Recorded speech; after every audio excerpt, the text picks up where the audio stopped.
బీరకాయలది మొత్తం కటింగ్ అంతా అయిపోయిన తర్వాత మనం స్టవ్ ఆన్ చేసుకొని స్టవ్ మీద ఒక కడాయి పెట్టుకొని అందులో ఒక చిట్టి ఆయిల్ యాడ్ చేసుకొని ఆయిల్ వేడెక్కేంత వరకు వెయిట్ చేసుకున్న తర్వాత ఒక హాఫ్ స్పూన్ జీలకర్ర, ఒక 1 స్పూన్ శనగ బ్యాళ్ళు, అలానే మినప్పప్పు 1 స్పూన్,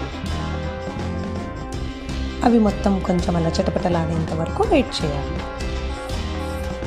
అందులోనే 2 నుంచి 3 పచ్చిమిర్చీలు, అలానే ఒక చిన్న ఉల్లిపాయని చిన్న చిన్న ముక్కలుగా కట్ చేసుకొని అందులోనే వేసుకోండి.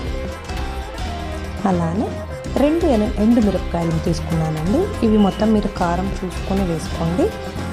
ఇవన్నీ ఫ్రై అయ్యేంత వరకు ఒక 2 మినిట్స్ వరకు ఉడకనివ్వాలి.